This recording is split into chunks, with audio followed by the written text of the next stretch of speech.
Welcome back to the Nature Cures podcast, everybody. We're uncovering the secrets of natural healing, holistic wellness, and living your healthiest life naturally. That's right. And today, Yes. we're taking a deep dive into something Huh? that affects millions of people, back pain. Back pain. And trust me, this isn't just about popping pills.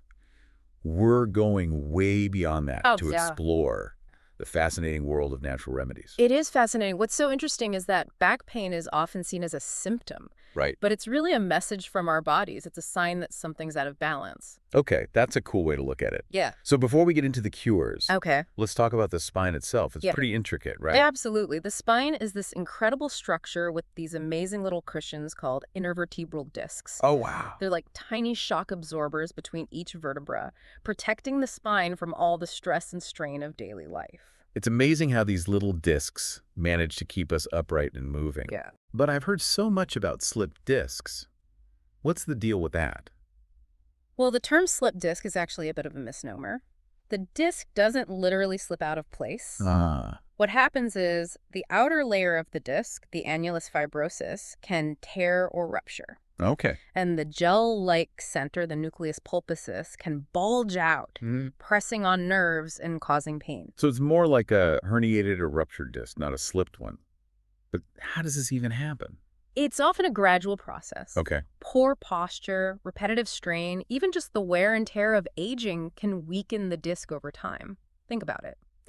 Every time we bend, twist, or lift, those discs are bearing the brunt of the force. That makes total sense. And the symptoms can be so varied. It's not just pain in the back, right? Right. The pain can radiate down the leg, causing sciatica or even affect the arms. Oh, wow. It's incredible how interconnected our bodies are. And, many people who experience back pain also have something called spondylosis. Spondylosis. Now, that's a word I've heard but don't fully understand. Could you break it down for us? Essentially, spondylosis is a degenerative disorder that affects the bones and discs in the spine. Okay. As we age, the discs naturally lose some of their flexibility and cushioning ability, and the bones can develop bony spurs, Okay. which can press on nerves and cause pain. So it's like our spines are gradually showing signs of wear and tear. Right. And it sounds like this disc degeneration is a key part of that process. Exactly. And certain lifestyle factors can actually speed up that process. Think about how much time we spend hunched over our desks or craning our necks to look at our phones. Oh, yeah. That puts a lot of stress on the spine. And don't even get me started on the stress we all carry around.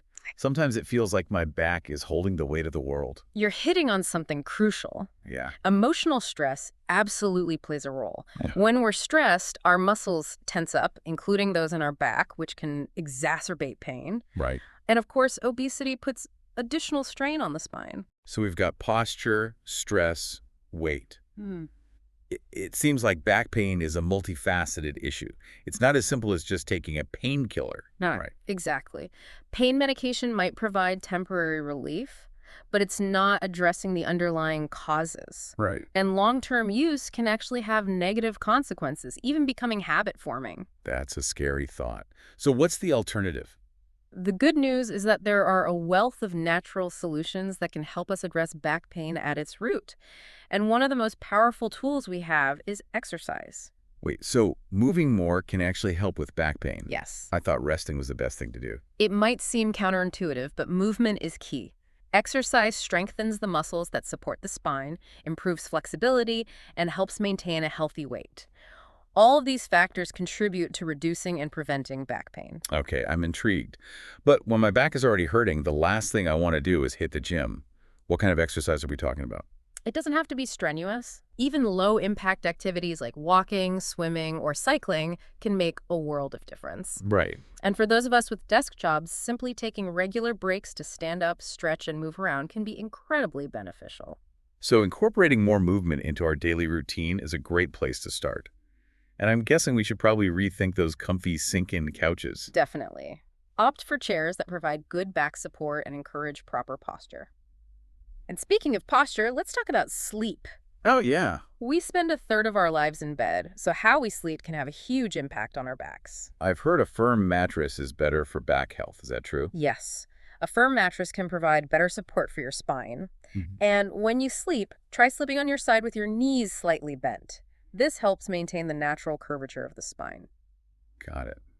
So we've covered exercise, posture, and sleep. What else should we be thinking about? Let's talk about lifting heavy objects. Oh, okay. Whether it's groceries, luggage, or even a child, proper lifting technique is crucial for protecting your back. That's a good one. Yeah. I'm guilty of trying to lift things the quick and easy way, but I bet my back would appreciate it if I took a moment to do it properly. Absolutely. Always bend your knees and keep your back straight when lifting. Okay. Let your legs do the work, not your back. So it's all about being mindful of our movements and treating our spines with respect. Yes. Are there any other simple things we can do to ease back pain? You'd be surprised how much tension we hold in our necks. Right. Simple neck exercises can work wonders, especially for those prone to tension headaches. Neck exercises. I'm all ears. Okay, here's one you can do right now. Slowly rotate your head clockwise, then counterclockwise. Feel that stretch in your neck muscle. Oh, yeah. I can feel that. Now gently tilt your head forward, bringing your chin towards your chest.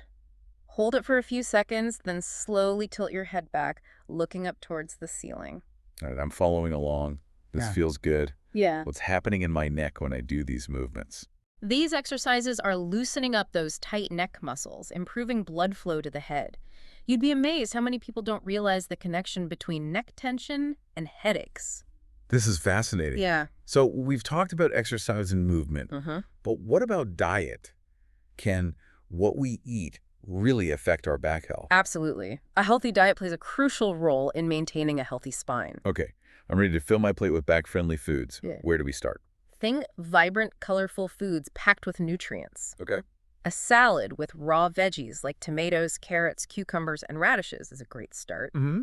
Add some lightly steamed or cooked vegetables like cauliflower, cabbage, spinach, Right. and don't forget about fruits.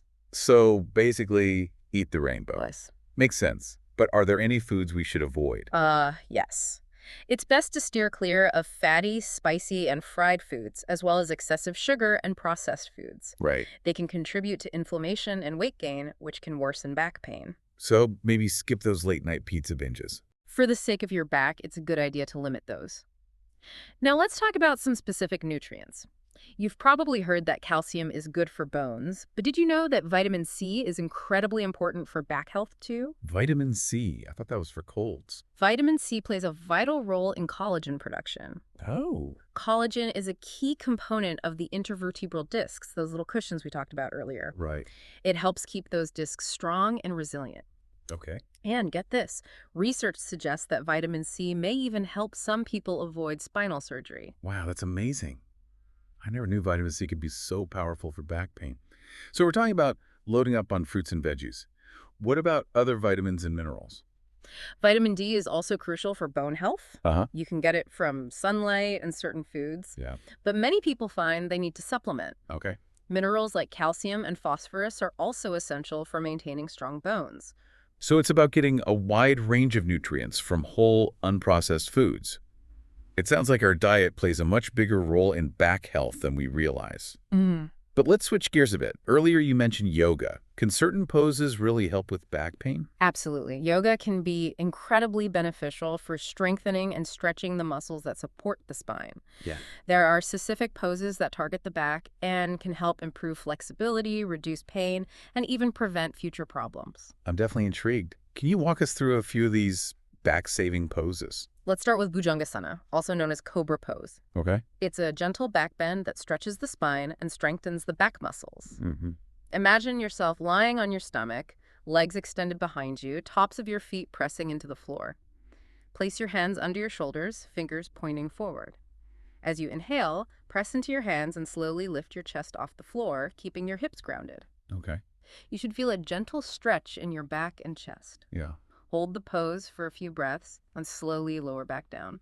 Okay, I can picture that. It sounds like a great way to counteract all that hunching we do over our computers. What other poses are helpful? Another beneficial pose is Shalabhasana, or locust pose. Okay. This one is a bit more challenging, but equally beneficial for back strength. Okay. Lie on your stomach again, arms extended alongside your body, palms facing down. As you inhale, lift your head, chest, arms, and legs off the floor, keeping your arms and legs straight and engaged. Right. Imagine you're a locust lifting off the ground. Hold the pose for a few breaths, then slowly release back down. Wow, that one sounds like a real core workout. Now, I've heard of a pose called plow pose, but I have to admit, it looks a little intimidating. Okay. Is that one good for the back too? Halasana, or plow pose, is an inversion pose that stretches the spine and hamstrings. Right. It's a bit more advanced, so it's important to approach it with caution and listen to your body. If you're new to yoga, I recommend starting with cobra pose and locust pose and working your way up to inversions under the guidance of an experienced teacher. That's good advice. Yeah. It's always best to be cautious, especially when trying something new. Now, earlier you mentioned hot fomentations. My grandma used to swear by them. What are those exactly, and how do they help with back pain? Hot fomentations are basically a fancy way of saying applying heat to sore muscles. Okay. The heat helps to increase blood flow to the area, bringing oxygen and nutrients to the muscles, aiding in healing and reducing inflammation. So it's like a warm, soothing hug for your back. Exactly. And they're so simple to do. You can use a hot water bottle, a heating pad, or even a warm, damp towel. Right. Just make sure the temperature is comfortable and apply it to the affected area for 15 to 20 minutes. That sounds so relaxing. It's like a mini spa treatment for your back. Okay, we've talked about yoga and hot fomentations, which both sound amazing. Are there any other natural remedies out there that we haven't touched on yet? You bet. Have you ever considered acupuncture? Acupuncture. I've heard of it, but I'll be honest, I'm a little scared of needles. It's understandable to be apprehensive, but acupuncture is a safe and effective treatment for back pain when performed by a qualified practitioner. Okay. It's based on the idea that inserting thin needles into specific points along the body can stimulate energy flow and promote healing. I'm curious, how does it actually work? Is it really about energy flow, or is there a more scientific explanation? Well, it's thought that acupuncture needles stimulate the release of endorphins, Okay. which are the body's natural pain relievers, and there's evidence that it can reduce inflammation and improve blood circulation, which can help with healing. That makes sense. So it's not just about mystical energy. There are physiological processes at play, too. And speaking of hands-on therapies, what about massage? Can that help with back pain? Absolutely. Massage can work wonders for loosening tight muscles, improving circulation, and reducing stress. Yeah? There are different types of massage that can be helpful for back pain, such as Swedish massage, deep tissue massage, and sports massage. It's about finding a qualified therapist who understands your needs and can tailor the massage to your specific condition. A massage sounds like a luxurious way to treat a sore back. I'm all for it. Now, I've been talking about a lot of physical remedies, but what about the emotional side of back pain? I know for me, when I'm stressed, my back pain seems to get worse. That's a really important point. Yeah. Our emotional state can have a huge impact on our physical health. Right. Stress and anxiety can lead to muscle tension, Yeah. which can exacerbate back pain. So addressing those emotional triggers is just as important as addressing the physical symptoms. So what can we do to manage stress and anxiety and prevent them from turning into back pain? There are so many helpful techniques out there. Okay. Mindfulness meditation, deep breathing exercises, spending time in nature. These are all fantastic for calming the nervous system and reducing stress. And let's not underestimate the power of laughter. Laughter is the best medicine, as they Yeah. say. I love that you're highlighting the mind-body connection here. It's not just about treating the symptoms, it's about addressing the whole person. Exactly. And don't forget about the power of a positive mindset. Right. When we believe in our body's ability to heal and focus on the things we can control, it can make a big difference in how we experience pain. It's like taking an active role in our own healing journey. Precisely. It's about shifting our perspective from feeling like a victim of back pain to becoming an active participant in our own well-being. I love that. This has been such an eye-opening conversation. We've explored so many different approaches to managing back pain naturally, from exercise and diet to yoga, hot fomentations, acupuncture, and even the power of a positive mindset. It's clear that nature offers a wealth of tools for finding relief and reclaiming our back health. Absolutely. And the best part is that many of these remedies not only address back pain, but also contribute to overall health and well-being.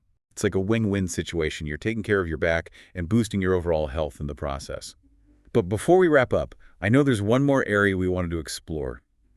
Herbs and supplements. You're right. There are some incredibly powerful herbs and supplements that can provide targeted support for back pain and inflammation. Okay. We'll delve into those in part 3 of our deep dive. I can't wait. Stay tuned, listeners, for the final chapter in our back pain series.